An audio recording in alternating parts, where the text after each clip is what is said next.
चलिए, तो आज का जो हमारा मेन जो मकसद था वो ये नहीं था कि हम लोग क्या करेंगे भाई साहब। जैसे कि आप देख पा रहे हैं जर्नल एंट्री लिखा था, तो कैलकुलेशन वगैरह जो भी है ये तो आप कर ही लेंगे, इसमें कोई दिक्कत वाली बात नहीं है, ठीक है ना। देखिए, आपको पता है कि जब भी अकाउंटिंग करने की बारी आएगी, जब भी किसकी बारी आएगी, अकाउंटिंग करने की बारी आएगी, इस पूरे चैप्टर में आपको दो चीजें बनानी है, ध्यान से देखना।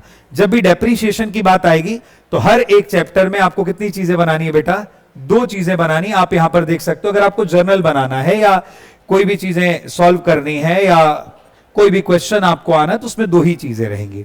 एक तो आपको कहा जाएगा कि जर्नल एंट्री बनाओ, क्या बनाओ, जर्नल एंट्री बनाओ, और दूसरा कहा जाएगा अकाउंट बनाओ। अब थोड़ा ध्यान से देखना कि अगर आप जर्नल एंट्री करना चाहते हैं या डेप्रीसिएशन की अकाउंटिंग करना चाहते हैं, बहुत ध्यान से देखना, अगर आप डेप्रीसिएशन की अकाउंटिंग करना चाहते हैं, अगर आप डेप्रीसिएशन की अकाउंटिंग करना चाहते हैं तो आपके पास कितने केस हैं, दो केस हैं। कितने केस हैं, दो। और ये दो केस अगर आपको समझ में आता है तो आप अकाउंटिंग को बड़े आसानी से क्या है बेटा कर ले जाओगे। ध्यान से देखना, दो केसेस कौन कौन से हैं। तो भाई सबसे पहले यह है कि जब आप प्रोविजन नहीं बना रहे हो, व्हेन क्या बेटा, प्रोविजन, नोट डाउन करते जाएं जरा फटाफट, when provision for depreciation, when provision for depreciation is क्या बेटा, नॉट मेंटेन्ड। पहला केस तो ये रहने वाला है कि जब आप प्रोविजन फॉर डेप्रीशिएशन नहीं बनाते हैं। अब कई लोग ये कह रहे होंगे सर आखिर ये प्रोविजन क्या होता है, आगे चल के हमारा डिस्कशन चलेगा कि आखिर प्रोविजन और रिजर्व क्या है, उसकी टेंशन नहीं लेना है। तो अगर अपने को देखना है तो दो चीजें हैं, केस नंबर ए नाम दे देता हूं इसको, और एक दूसरा केस है बेटा when provision for depreciation is maintained. When क्या बेटा, provision for, when provision for depreciation is maintained, when provision for depreciation is maintained। ये दो केसेस हैं और इन्हीं में से आपके पेपर में सवाल जो है भाई साहब आने वाला है। तो जो सीख लेगा, स्कोर लगा डाला तो लाइफ झिंगा लाला, सिंपल सा फंडा है ना। देखिए जरा, तो दो केस कौन कौन से हैं, when provision for depreciation is maintained, और अगला क्या है बेटा, when provision for depreciation is maintained and is not maintained। दो अलग अलग केस हैं। तो मेरे भाइयों बहनों ध्यान से देख लो, है ना, कि जब आप प्रोविजन बना रहे हैं तो आपको कौन कौन सा अकाउंट बनाना है, बड़ा क्लियर है। तो सबसे पहले आप बनाएंगे एसेट अकाउंट, एक तो कौन सा अकाउंट बनाएंगे, एसेट अकाउंट। दूसरा आप बनाते हैं डेप्रीसिएशन अकाउंट। दूसरा आप कौन सा अकाउंट बनाएंगे बेटा, डेप्रीसिएशन अकाउंट बनाना, और इसकी एंट्री भी मैं आपको बताऊंगा, डेप्रीसिएशन, ठीक है ना। पहला हो गया एसेट, दूसरा क्या हो गया बेटा, डेप्रीसिएशन अकाउंट, और तीसरा अगर मैं आपको बताऊं, है ना, एसेट हो गया और डेप्रीसिएशन हो गया। जब बेचोगे वोचोगे तो ये तो हो ही जाता है, इसमें कोई दिक्कत वाली बात नहीं, वो अलग चीज है, उसको हम अलग से देख लेंगे। एसेट को डिस्पोज करना क्या होगा वो अलग से ही अपन क्या कर लेंगे, चर्चा कर लेंगे। अब आते हैं सीधे अगली बारी पर भाई साहब, नेक्स्ट जो है उसको डिस्कशन करते हैं। यहां पर एक तो आपको एसेट अकाउंट जोशी बनाना ही पड़ेगा। कौन सा अकाउंट बनाना पड़ेगा, एसेट अकाउंट तो बनाना ही पड़ेगा। और मेरे भाई बहन आपको एक और अकाउंट तो डेप्रीशिएशन है ही है, ये तो बनाना ही पड़ेगा पहले के जैसे, लेकिन यहां एक नया अकाउंट एड ऑन हो जाता है जिसे हम क्या बोलते हैं बेटा, प्रोविजन फॉर डेप्रीसिएशन अकाउंट बोलते हैं। क्या बोलते हैं बेटा, प्रोविजन फॉर डेप्रीसिएशन अकाउंट नाम से भी जाना जाता है। किस नाम से, प्रोविजन फॉर डेप्रीसिएशन अकाउंट नाम से भी क्या है बेटा जाना जाता है। जो नहीं जानते, जो नादान परिंदे हैं, मैं उन्हें एक और बात बता दूं कि इस प्रोविजन का एक और नाम है भाई साहब, एक्यूमुलेटेड डेप्रीसिएशन अकाउंट। क्या बेटा, इसे एक्यूमुलेटेड डेप्रीसिएशन भी कहते हैं। क्या कहते हैं, एक्यूमुलेटेड डेप्रीसिएशन के नाम से भी ये जाना जाता है। तो मेरे भाई बहन अगर आपको, है ना, पूछा जाए कि डेप्रीशिएशन की अकाउंटिंग आखिर कितने प्रकार से हो सकती है, क्या बेटा कितने प्रकार से हो सकती है, तो आप बताओगे कितने प्रकार से हो सकती है, दो प्रकार से। पहला जब प्रोविजन नहीं बन रहा हो, और दूसरा जब प्रोविजन बन रहा हो, ठीक है ना। और इस प्रोविजन को, प्रोविजन फॉर डेप्रिसिएशन को एक और नाम क्या बताया है मैंने, एक्यूमुलेटेड डेप्रिसिएशन अकाउंट बताया। क्या बताया मैंने, एक्यूमुलेटेड डेप्रिसिएशन अकाउंट नाम जो है भाई साहब आपको दिया हुआ है।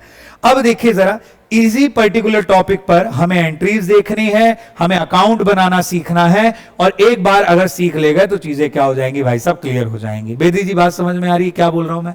तो कितने केसेस हो गए मेरे रसगुल्लो, दो। कितने केस हो गए, दो। एक तो जब प्रोविजन बन रहा है, और दूसरा जब प्रोविजन नहीं बन रहा है, ये दिमाग में रख लेना। जब प्रोविजन बनेगा तो कौन से दो अकाउंट है बेटा अपने पास में, एसेट अकाउंट और डेप्रीसिएशन अकाउंट। अभी तनाव मत लेना, अभी एक एक करके एंट्री बताऊंगा। मुंह फट रहा है भाई साहब, ध्यान से देखना है ना, दिख गया है, कितना छुपाओगे, है ना। एसेट अकाउंट क्या बेटा, ये बनाना सीखेंगे। डेप्रीसिएशन प्लस यहां एक और नया अकाउंट आ जाएगा जिसका क्या नाम है बेटा, प्रोविजन फॉर डेप्रीसिएशन अकाउंट। ठीक है राउत, पक्का है ना। पता नहीं तो कई लोग भाई साहब ऐसा है कि तो बड़ी दिक्कत है, क्या चल रहा है। कई लोग यहां दिमाग उमाग बंद करके बैठे हुए हैं भाई साहब, अपना बैठे यहां है कहीं और ध्रुवे, है ना। ऐसे नहीं काम चलता भाई साहब। जितने मैं यहां पर चीजें बता रहा हूं, अगर उतना ध्यान से देखा, 1-1.5 घंटा तो आदमी ढंग से बैठ ही सकता। अगर उतना भी बैठने की कैपेसिटी नहीं है, मुंह फट रहा है या आगे नहीं बोलूंगा, है ना। तो भाई साहब मैं ये बता रहा हूं कि भाई कुछ भी अगर ऐसा है ना, तो आगे चल के तो आपको पता है कि क्या ही स्थिति होने वाली है ना। चलिए आगे आ जाइए।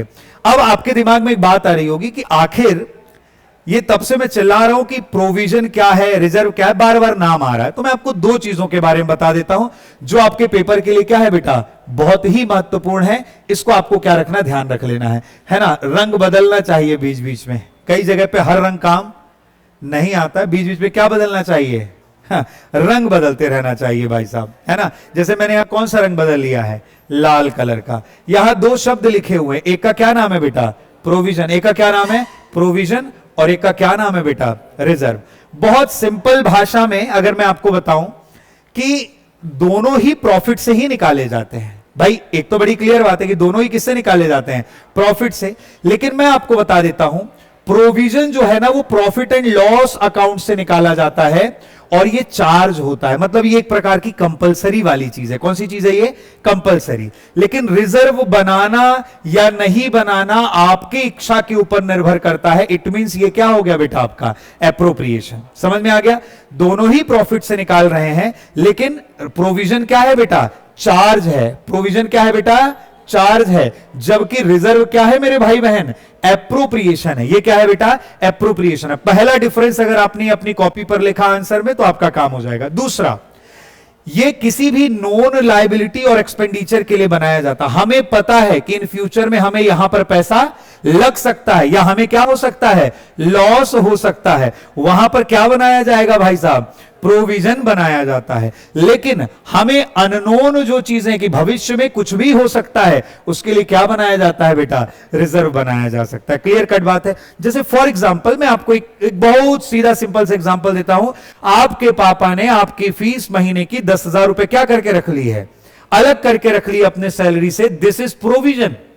लेकिन कुछ पैसे अलमारी में रखें कि कल को कोई क्या पड़ गया बेटा, बीमार पड़ गया, तो क्या होगा, वो क्या है बेटा, रिजर्व है। वो क्या है, रिजर्व है। ये क्या रख लेना, दिमाग में रख लेना है, ठीक है ना। जब कई सालों महीनों बाद पढ़ोगे तो ऐसा ही होगा बेटा, है ना। ये ध्यान रख लेना। अगली चीज, इट इज यूज्ड दैट, और प्रोविजन का यूज उसी के लिए कर सकते हो जिसके लिए आपने क्या है, वो प्रोविजन बनाया। जैसे डेप्रीशिएशन के लिए बनाया तो किसके लिए यूज करोगे, डेप्रीशिएशन के लिए।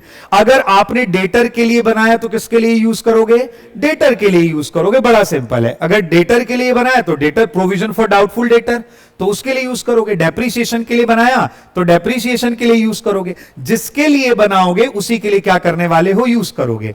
और ये कभी भविष्य में आपके काम आएगा। आज आपने रख दिया है, can be utilize for future purpose. जैसी स्थिति बनेगी उसके हिसाब से हम उस रिजर्व का क्या करेंगे, इस्तेमाल करेंगे। अब देख लीजिए, ये अबव द लाइन आइटम है। मतलब कि ये कहां पर शो कराया जाता है, प्रॉफिट एंड लॉस अकाउंट में शो कराया जाता है। ये कहां शो कराया जाता है, प्रॉफिट एंड लॉस अकाउंट में शो कराया जाता है। जबकि ये प्रॉफिट एंड लॉस में नहीं, बल्कि कहां पर शो कराया जाता है बेटा, ये प्रॉफिट एंड लॉस एप्रोप्रिएशन में शो कराया जाता है। क्योंकि इसको देना कंपलसरी नहीं है, जबकि इसको क्या है बेटा, कंपलसरी है। तो मेरे भाई बहन अगर तुमसे कोई सवाल करे कि रिजर्व और प्रोविजन के बीच में क्या डिफरेंस है, तो भाई सब उंगलियों में पता हो जाना चाहिए। सबसे पहला क्या बताया है मैंने आपको कि एक चार्ज है और दूसरा क्या है, एप्रोप्रिएशन है। ये नोन है, ये क्या है, अननोन है। ये भाई सब करंट ईयर में चार्ज होगा और जिसके लिए आपने बनाया उसी के लिए यूज करोगे। ये भाई साहब फ्यूचर में यूज होने के लिए बनाया है। और भाई साहब ये जो है बिलो द लाइन आइटम है और ये क्या है बेटा, एबव द लाइन आइटम है। ये प्रॉफिट एंड लॉस अकाउंट में आता है और ये कहां आता है, प्रॉफिट एंड लॉस एप्रोप्रिएशन में आता है। अगर इतना लिख दिया फिर कौन ही तुम्हारे नंबर काट पाएगा भाई साहब, इसमें कोई दिक्कत वाली बात नहीं है। फोटो लेने से बेहतर है रामलाल कि टेलीग्राम का ग्रुप ज्वाइन कर लेना, वहां पर ये पीडीएफ आपको क्या होगा, मिल जाएगा, है ना, समझ गए। तो फोटोग्राफर नहीं बनना है, हम स्टूडेंट है, तो ये सबको वहीं पर आप चले जाना, मिल जाएगा भैया, लेक्चर के बाद अपलोड हो जाएगा। चलिए, तो आई होप आप सभी को क्लियर हो गया होगा कि आखिर प्रोविजन और रिजर्व का क्या डिफरेंस है, कौन कौन सी चीजें जो मैंने आपको बता दिया है। अब आगे देखते हैं जरा। सर एक अगला सवाल आ रहा है कि भाई टाइप्स ऑफ रिजर्व क्या है। अगला क्या सवाल आ रहा है कि टाइप ऑफ रिजर्व कितने प्रकार के होते हैं। ये आपके पेपर में पूछा जाता है कि रिजर्व कितने प्रकार के होते हैं। तो सबसे पहले मैं बताऊं, आप यहां देख पा रहे हैं कि पहला रिजर्व कैसा रिजर्व है बेटा, रेवेन्यू रिजर्व है। ये कैसा रिजर्व है, रेवेन्यू, है ना, पहला रेवेन्यू रिजर्व है। और दूसरा आप देख पा रहे हैं क्या बेटा, कैपिटल रिजर्व।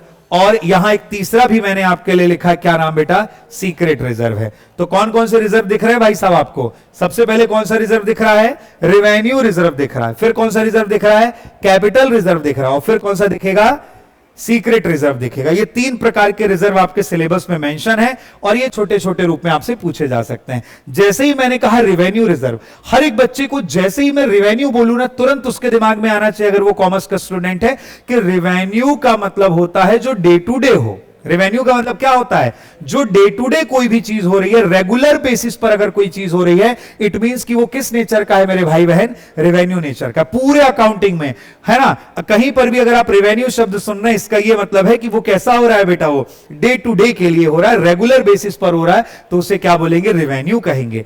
उसी की अपेक्षा अगर कोई बोले कैपिटल, तो कैपिटल नॉर्मल नहीं है। कैपिटल क्या है बेटा, नॉर्मल नहीं है। कैपिटल रेगुलर नहीं होता। ये क्या रख लेना, आपको दिमाग में रख लेना। अब सुनिए जरा ध्यान से, जैसे ही आपसे कोई पूछे कि रेवेन्यू रिजर्व के बारे में बताइए भैया कि ये क्या होता है, हमेशा ध्यान रखना, रेवेन्यू रिजर्व प्रॉफिट से ही निकाला जाता है, लेकिन उस प्रॉफिट से निकाला जाता है जो हमारा नॉर्मल प्रॉफिट है। समझ गए बात को, क्या बोला मैंने, जो नॉर्मल प्रॉफिट है, अगर आप उससे कोई हिस्सा रिजर्व के लिए निकाल रहे हैं तो वो कौन सा रिजर्व कहलाएगा बेटा, रेवेन्यू रिजर्व कहलाने वाला है।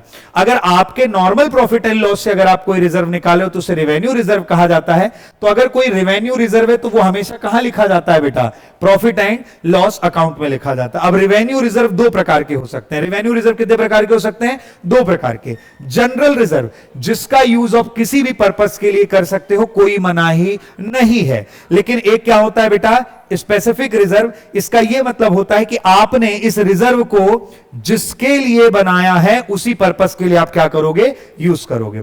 जनरल रिजर्व का यूज कैसे हो सकता है, फॉर एनी पर्पस, जब भी जरूरत लगे उस पैसे को निकाल लो। लेकिन भाई साहब स्पेसिफिक रिजर्व क्या है, ठीक है ना, जैसे आपने मूवीज में देखा होगा, क्या देखा है, ये पैसे मैंने मुन्नी की शादी के लिए रखे थे, मेरी जान चली जाएगी लेकिन भाई साहब ये पैसे नहीं जा सकते। तो उसने ये पैसे बड़े दबा के रखे थे भाई साहब, किसकी शादी के लिए, मुन्नी की शादी के लिए। वो पैसे केवल मुन्नी की शादी में लगाने वाला भाई साहब। ऐसे रिजर्व को कौन सा रिजर्व कहते हैं, हम स्पेसिफिक रिजर्व कहेंगे।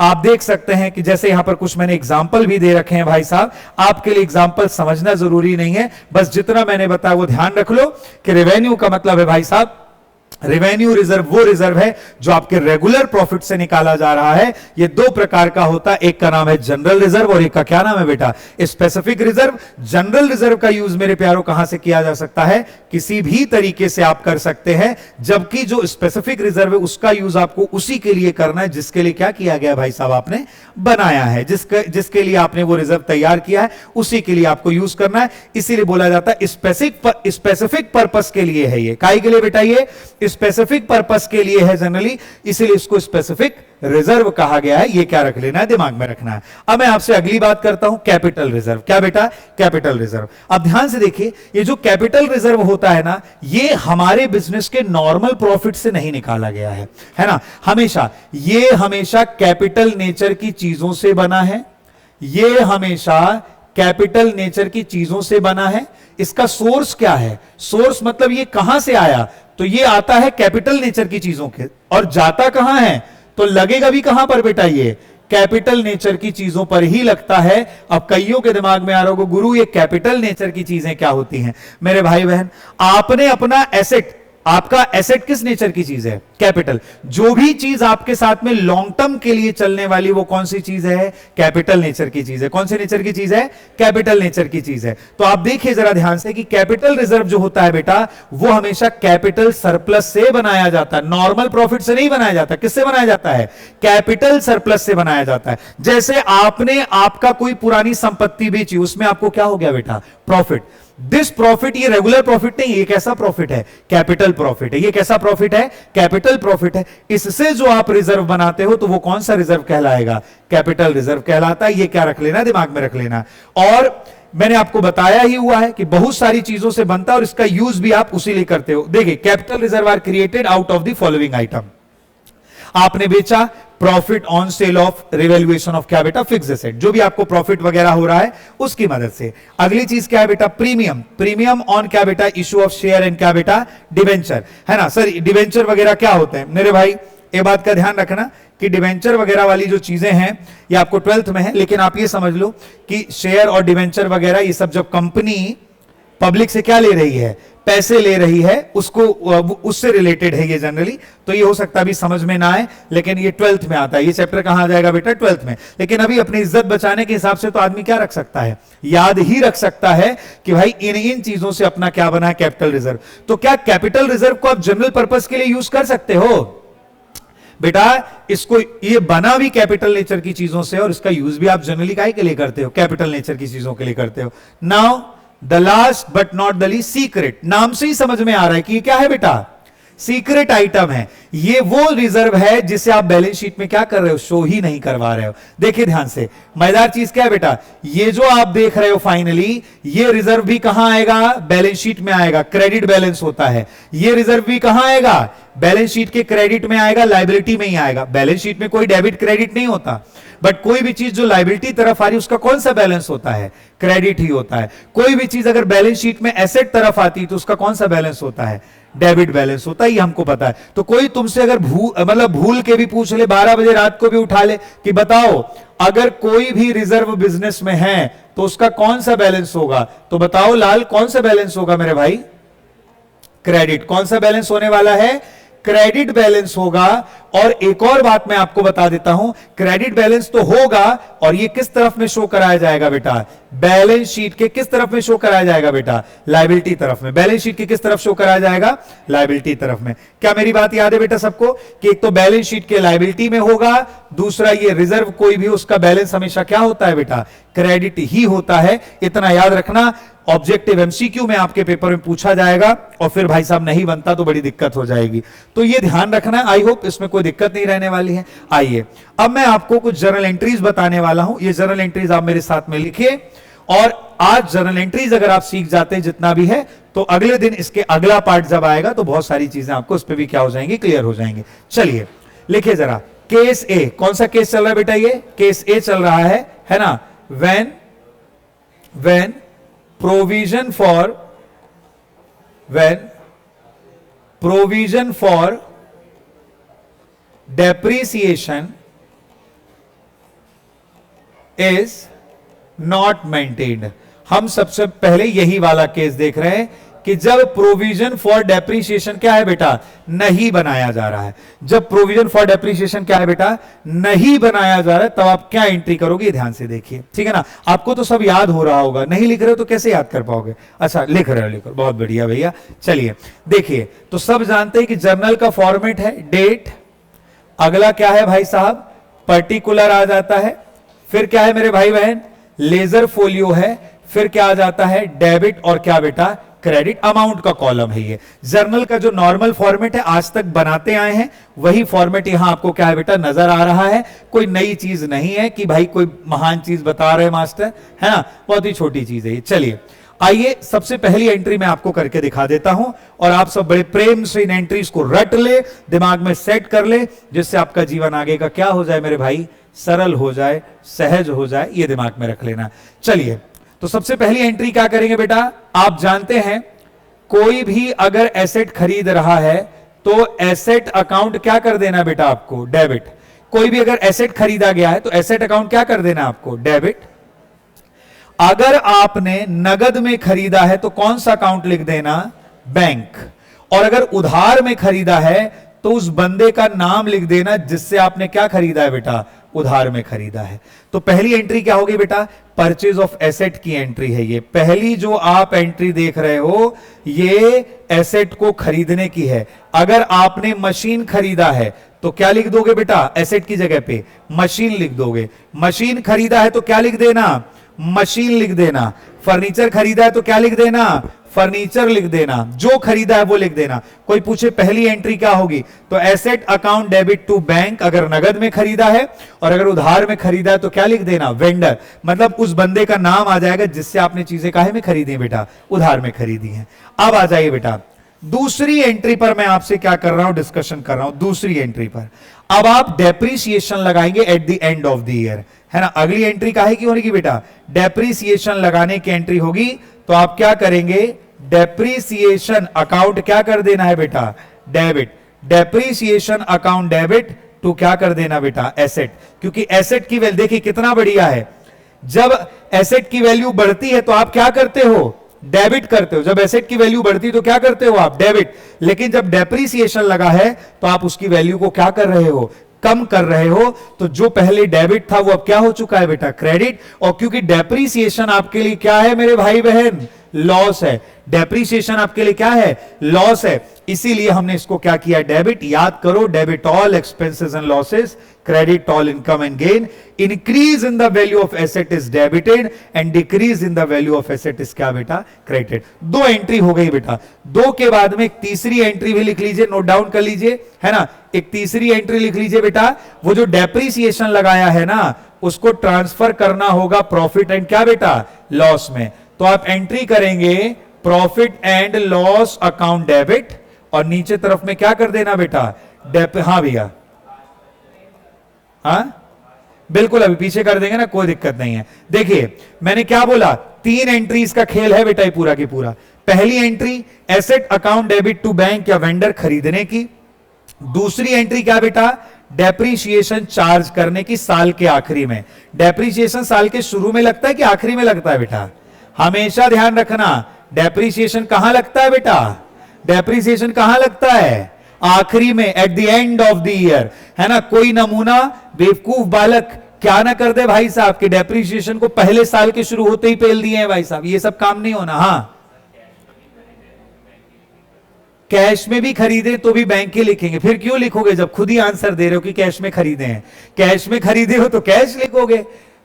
मोस्टली अब जितने भी ट्रांजेक्शन है वो सब काहे में होने लगे मेरे भाई, वो सब काहे में होने लगे हैं, वो सब काहे में होने लगे हैं, बैंक के थ्रू होने लगे इसलिए। तो पहली एंट्री एसेट को खरीदने की, दूसरी एंट्री डेप्रीसिएशन लगाने की, और तीसरी एंट्री मेरे रसगुल्लों क्या होने वाली है भाई साहब, इस डेप्रीसिएशन अकाउंट को जिसको आपने ओपन किया उसको क्या करना है बेटा, ट्रांसफर करना है।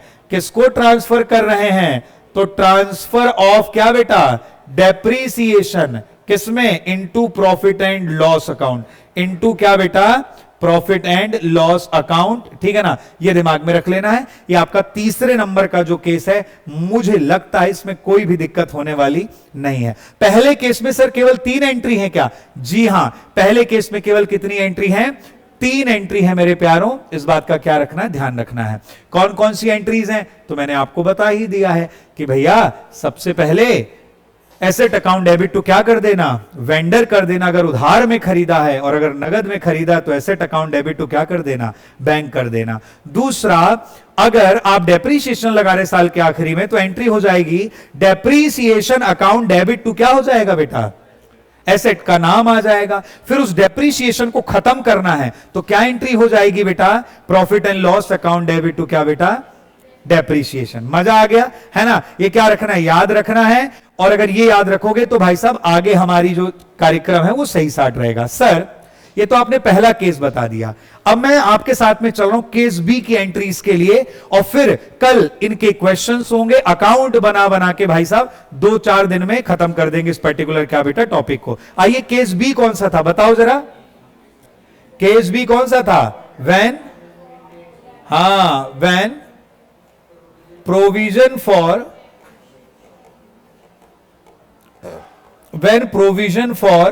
Depreciation, when provision for depreciation is क्या बेटा, maintained। जब आप प्रोविजन फॉर डेप्रीसिएशन क्या है बेटा, बना रहे हैं, तब आप क्या एंट्री करेंगे। एंट्री इसमें भी 3 ही होनी है, एंट्री कितनी होनी है, 3 ही होनी है, बस हल्का सा एक नया अकाउंट खुलेगा और उस नए अकाउंट का क्या नाम है, प्रोविजन फॉर क्या बेटा, डेप्रीसिएशन। आइए शुरुआत करते हैं। सबसे पहली एंट्री फॉर्मेट लिख लेना भैया, डेट, पर्टिकुलर, लेजर फोलियो, अब ये सब लिखने के लिए भी बताना पड़ेगा, तब तो हो गया काम भाई साहब, है ना। चलिए तो देखिए जरा एंट्रीज पर अगर मैं बात करूं तो सबसे पहली एंट्री तो वही होगी सर खरीदने की। कौन सी एंट्री बेटा, एसेट अकाउंट क्या कर देना बेटा, डेबिट। सर एसेट में उसका नाम आ जाएगा, मशीन खरीदा तो मशीन लिखना, फर्नीचर खरीदा तो फर्नीचर, डेली आना है ना, डेली आएंगे युवराज जी, तब युवराज से राजा बन पाएंगे, नहीं तो जिंदगी काहे में खत्म हो जाएगी, युवराज बन के खत्म हो जाएगी, फिर राजा से फिर महाराजा।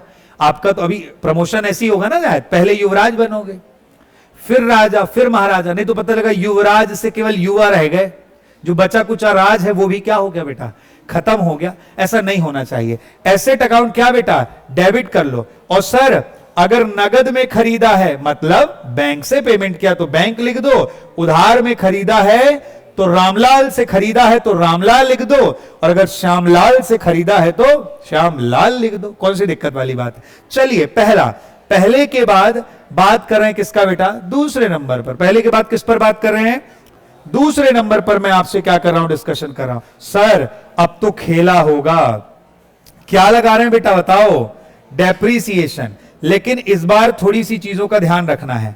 डेप्रीसिएशन अकाउंट को क्या कर देना बेटा, डीआर, है ना, और नीचे तरफ में इस बार एसेट नहीं आएगा, इस बार कौन आएगा, प्रोविजन फॉर डेप्रीसिएशन अकाउंट आएगा। कौन सा अकाउंट आएगा बेटा, प्रोविजन फॉर डेप्रीसिएशन अकाउंट आपको ओपन करना पड़ेगा। अच्छा यही फर्क है गुरु, यही फर्क है जो आपको आपके पेपर में देखने को मिलेगा। पहली एंट्री कौन सी होती थी, सेकंड नंबर की, depreciation account debit to asset पहले केस में, लेकिन अभी क्या हो गई है, depreciation account debit to provision for depreciation. Reserve का भी क्रेडिट बैलेंस होता है और प्रोविजन फॉर डेप्रीसिएशन का भी कौन सा बैलेंस होता है, क्रेडिट बैलेंस ही होता है। इस बात को क्या रख लेना है, दिमाग में रख लेना है। इस बात को कहां रखना है, दिमाग में रख लेना है। क्लियर कट बात है ये, तो मुझे लगता है इसमें कोई दिक्कत वाली बात नहीं। सर अब तीसरी एंट्री बताइए क्या होने वाली है। मेरे भाई तीसरी एंट्री फिर से वही होने वाली जो मैं आपसे डिस्कशन कर रहा था। क्या हो जाएगी बताइए, नहीं, हाँ बिल्कुल सही है, वो तो सेम ही हो जाएगी, तुम सही बोल रहे हो बेटा, है ना। प्रॉफिट एंड लॉस अकाउंट क्या कर देना बेटा, डेबिट, और नीचे तरफ में कौन आ जाएगा बताइए, डेप्रीसिएशन आएगा। क्या आ जाएगा बेटा, डेप्रीसिएशन अकाउंट जो है बेटा देखने को मिल जाएगा, डेप्रीसिएशन अकाउंट। तो यहां पर भी आपको कितनी एंट्री देखने को मिल गई, 3 एंट्री जो है भाई साहब देखने को मिल गई हैं। सर 2 तो पुरानी वाली जैसी है, बस बीच वाली एंट्री में क्या हो गया है, फर्क हो गया। बीच वाली एंट्री में क्या हो गया बेटा, फर्क हो गया, जिसको आपको क्या रखना है दिमाग में। तो क्या किसी को दिक्कत है क्या बताइए, किसी को आपत्ति नहीं होनी चाहिए। यहां तक में भाई साहब इन कंसेप्ट्स को कल आप याद करके आए, तब हम क्या करेंगे भाई साहब, आगे के लेक्चर पर थोड़ा टाइमिंग का ध्यान रखें, है ना, अदरवाइज लेक्चर छूटेगा, आप जाने, आपका काम जाने, है ना। अभी के लिए इतना ही, अगले लेक्चर में मिलेंगे। जय हिंद, जय भारत, जय सिया राम।